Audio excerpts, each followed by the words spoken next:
Sí, lo primero, digamos, retomando un poco lo que dijiste, ¿no? Uno cuando ve los videos de Sogaray, creo que eran de los 80, total, tipo, es como la economía de hoy, básicamente. No solamente estaba adelantado a lo que iba a pasar después con lo que terminó pasando, sino que después tuviste el revival, o sea que estuvo no solamente 5 o 10 años adelantado, sino que estuvo 40 años adelantado, lamentablemente. Así que sí, y de hecho uno de los temas con Alzogaray es que fue muy demonizado. Digo, las dos personas, las tres personas más demonizadas o mal demonizadas de Argentina son Alzogaray, Cavallo y Menem, que cuando vas a la escuela, nada, te los tiraban como si fueran, viste, básicamente unos anticristo, con mala palabra incluso mencionarlos, y después cuando te lo pones a ver decís, che, pará, lo que está diciendo este tipo tiene sentido, más allá de lo que me dijeron que...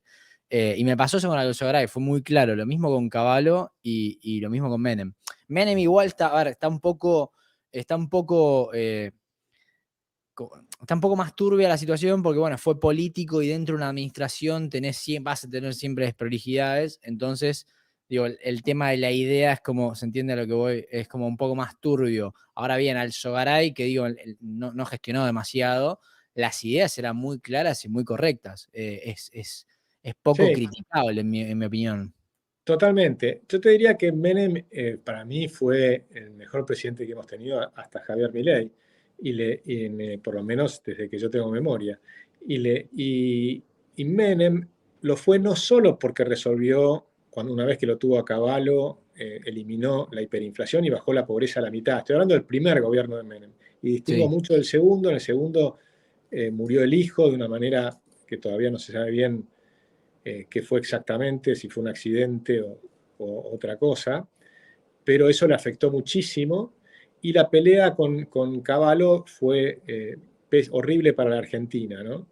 Y Cavallo le atacaba la corrupción que tenía el gobierno de Menem, había mucha gente enquistada en el peronismo y en las empresas, en el correo y una cantidad de cosas, se suicidó Jabran poco después y demás. Toda esa pelea fue muy turbia, pero si uno mira el primer gobierno de Menem, te diría que lo más impresionante que hizo fue en su primer acto de gobierno, que es nombrar el gabinete, que fue un acto de reconciliación nacional, porque justamente reconcilió el peronismo con el capital. Los que venían a combatir el capital, de pronto nombraron a la principal empresa multinacional argentina al mando de la economía, que era Bungibón. Entonces lo puso a Roig se murió, lo puso a Rapanelli, que era el vicepresidente de la empresa. Roig era el presidente, o sea, no pusieron un cuatro de copas, pusieron al presidente de la empresa, el CEO.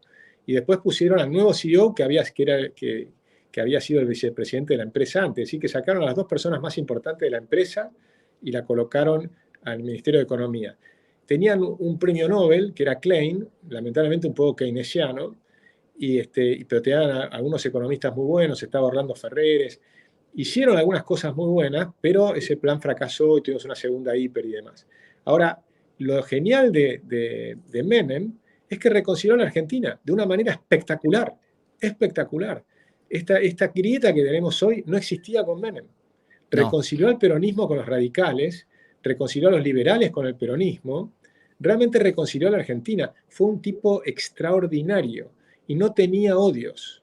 Era un Bueno, tipo que en palabras del liberalismo de hoy, básicamente la vio. O sea, básicamente vio la oportunidad, vio la manera de reconciliar, vio una manera de resolver una crisis humanitaria, básicamente. Lo que dejó Alfonsín en realidad fue una crisis humanitaria. Para un país sí, que tenía 8% de pobres a que pase a 50, 49 que fue en el pico, eso para hoy pues ya estamos totalmente desensibilizados, ya estamos básicamente totalmente pauperizados, pero en ese momento fue un shock enorme. y Eh, la convertida funcionó muy bien. Tuvimos el problema de que se volvieron a endeudarse las provincias, como te decía, la de provincia de Buenos Aires fundamentalmente y demás. Y la gente se olvida que hay que poner el contexto histórico para cuando vos mirás los resultados, tenés que ver qué cosas te afectaron. Y Argentina sufrió 6 crisis internacionales en esos años. Y nos pegaron fuerte. La crisis del tequila, primero, que fue en el diciembre del 94, nos pegó en el 95. Pero después, en el 96 ya estábamos creciendo y ya estaba bajando el desempleo. A fin del 97, cuando el desempleo ya era mucho más bajo, y la sí, economía crecía, vino el despelote en Hong Kong. En julio Tailandia, que no nos pegó tanto, pero Hong Kong en diciembre nos pegó muchísimo porque Hong Kong tenía convertibilidad. Entonces, como tembló Hong Kong por el problema de China, Inglaterra, la entrega de la soberanía y demás, y qué sé yo, bueno, tembló la convertibilidad en Argentina, simplemente los en Wall Street, cuando vendían los bonos de Hong Kong, miraron a Argentina y empezaron a vender los bonos de Argentina. No hemos hecho nada malo y sin embargo vendían nuestros bonos y subían nuestra tasa de interés y por lo tanto el costo para la economía es mucho más grande. Al año siguiente se hace pelota Rusia. En agosto, Greenspan baja 3 veces la tasa de interés por el impacto que estaba teniendo Rusia en todos los mercados. Y Argentina nuevamente, como era un país endeudado y que había tenido una crisis anterior, estábamos débiles y nos pegó fuerte y entramos en recesión nuevamente. En el 99 devaluó Brasil, con lo cual nos pegó fuertísimo, porque era nuestro principal socio comercial, que de pronto devaluó 30%, y nosotros teníamos convertibilidad, no podíamos devaluar. Entonces eso nos pegó también. Y después te diría la caída de los precios de los commodities, que fue tremenda, la soja cayó a $150, y después $150 que, digamos, era un tercio de lo que valía. Y después se cayó los .com, una burbuja en Wall Street, se cayó las .com y nos pegó. Y la séptima plaga fue el pobre de la Rúa. Sí, sí. Con respecto a Alfonsín, ¿no? Y después nos movemos hacia un poco la era moderna de Argentina.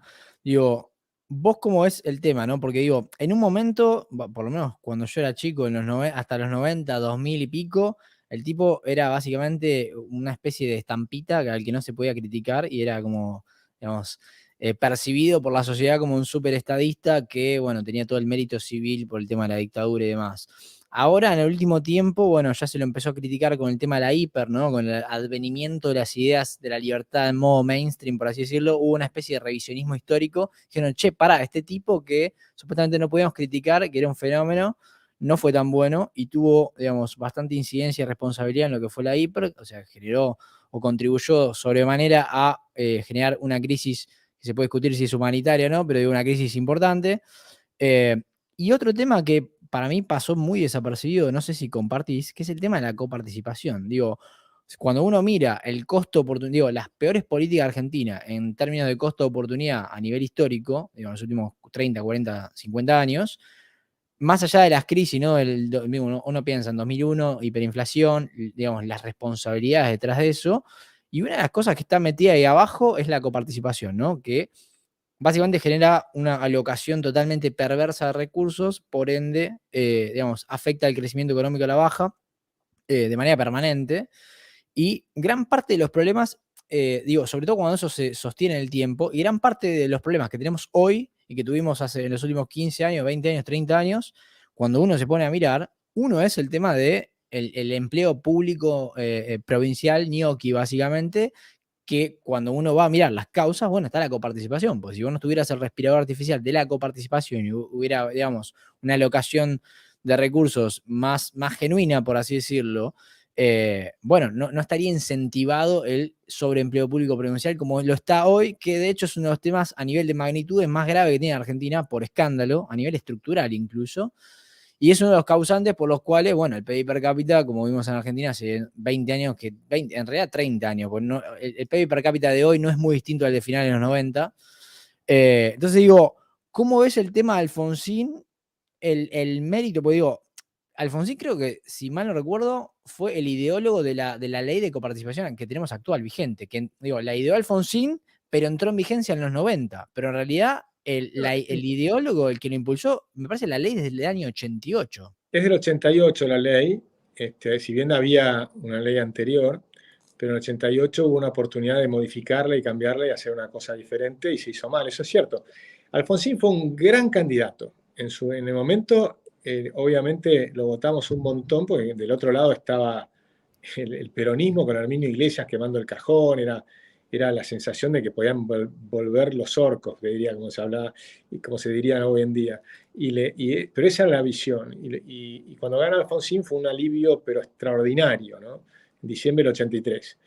Pero después hizo un muy mal gobierno económico, desde el punto de vista de la economía. Yo era un buen tipo, pero de economía no sabía nada. Y hizo un desastre económico, ¿no? Y con Greenspan primero, después Surruil, que era un gran economista, pero keynesiano, heterodoxo, diseñó el Plan Austral con muchos de los que fueron mis profesores en la UBA, muchos tipos brillantes, Estaba pero que Frenkel. estaba Roberto Frenkel, que era un gran economista, pero a mi juicio totalmente equivocado, y la pifiaron, pero rotundamente.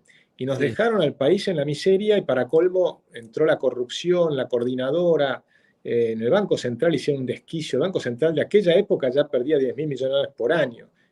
Sí, se crearon bancos nuevos desde el Banco Central, o sea, fue un desquicio tal. La corrupción que había en las empresas del Estado era sideral, sideral. Y la corrupción de YPF era impresionante, la corrupción El de momento de Segba, Entel. ¿no? Ese es el momento que armaron, digamos, que Segba llegó a ser lo que fue, ¿no? Y después Sí, fue un estaba caos Segba, decimal. estaba Somisa, que era la siderurgia, se robaban hasta las bombitas de luz. Era impresionante. En Entel, que tenías los teléfonos, estaban los teléfonos públicos, que los tenías con cospeles. Los cospeles, iba a una empresa no una empresa, había, sí, como si fuera una empresa dentro de la empresa del Estado, hecha por un gerente, que lo que hacía era recoger los cospeles y volver a venderlos sin que pase por la contabilidad de la empresa. Entonces ahí robaban los ingresos. Y también robaban los egresos porque hacían entrar y salir los cables, el mismo cable de Pirelli o lo que fuera, entraba en 3 veces, lo contabilizaban 3 veces. Entonces contabilizaban los costos 3 veces y los ingresos no los contabilizaban y perdían una plata fenomenal. Y del otro lado, el ciudadano, en mi caso, por ejemplo, pagué durante 27 meses mi primer teléfono antes de que me lo instalen. Y cuando te lo instalaban, hacías una fiesta porque tu departamento valía un Valía 10% más, ¿no? Entonces, imagínate, delirio. era un delirio descomunal. Entonces, y con las privatizaciones que fueron espectaculares en la época de Menem, bajó de 27 meses a 2 días, pero en 2 minutos, y después, poco tiempo después, vinieron los celulares y te los entregan en el momento, ¿no? Te ponen el chip y ya tenés un celular nuevo, una línea nueva, lo que sea. Entonces, es impresionante el avance que hemos tenido. Si seguíamos con Entel, probablemente todavía no teníamos celulares, ni internet, ni nada de estas cosas. Era una cosa tremenda. O sea que sí, fue Alfonsín, desde el punto de vista de la economía, muy malo. Pero creo que peor todavía que como presidente, fue como expresidente. Como Ah, expresidente fue nefasto. Todo lo que hizo como expresidente fue nefasto, incluso en contra de su propio partido, incluso en contra de la Rúa. O sí. sea, fue nefasto, realmente fue nefasto. Esa es mi impresión de Alfonsín. Ok, de acuerdo. Estimados, ¿cómo están? Les comento que ya está abierta la suscripción a Freedom Academy. Freedom Academy es una plataforma que creamos para resolver grandes problemas de hoy y que poca gente habla con la importancia que merecen. La ansiedad, la procrastinación, las adicciones y temas de motivación en general. Si algo o todo eso resuena con tu situación, Freedom Academy muy posiblemente sea la solución que estás buscando. Estamos hablando de que hay una pandemia a nivel de salud mental, sobre todo en jóvenes adultos y adolescentes. Gente que pasa todo el día en las plataformas, en Instagram, TikTok, en Twitter, en X, YouTube, OnlyFans, o jugando videojuegos de manera compulsiva que no pueden parar, evadiendo situaciones personales y perdiendo todo tipo de capacidad de concentración o foco para progresar en la vida. ¿Sí? No pueden trabajar, no pueden estudiar, o les cuesta, no pueden ir al gimnasio, sienten que no se hallan o que no tienen un propósito. O incluso personas que son funcionales pero que por todas estas distracciones están operando a media máquina, digamos, lejos de aprovechar su potencial. Lo bueno es que tenemos una solución costo eficiente para esto. Armé básicamente Freedom Academy junto con un equipo de desarrollo para ir introduciendo pequeños cambios en la rutina, pero con un impacto muy elevado, de manera estratégica, ingenieril, inteligente. Al tiempo que te vamos a ir explicando los modelos teóricos de todo, ¿sí? Para que entiendas a detalle por qué estás haciendo lo que estás haciendo y cómo cambiarlo, pero entendiendo el todo, por qué estás como estás y cómo pasar al próximo nivel. Vas a entender lo que los psicólogos neuropsiquiatras te explican de una manera tan clara que no van a quedar dudas de nada. Sí, ahora voy a mostrar un poco de testimonios para que vean que esto realmente es así. ¿Cómo hacemos todo eso exactamente? Bueno, la etapa 1 de la mentoría consiste en un programa de 11 semanas con sesiones teórico-prácticas, una sesión teórica de alrededor de 60 minutos por semana, totalmente remota, ¿ok? La podés hacer de cualquier lado, ¿sí? O sea, es un video, una sesión por semana durante 11 semanas de más o menos 60 minutos, remoto, lo podés hacer de cualquier lado, ¿sí?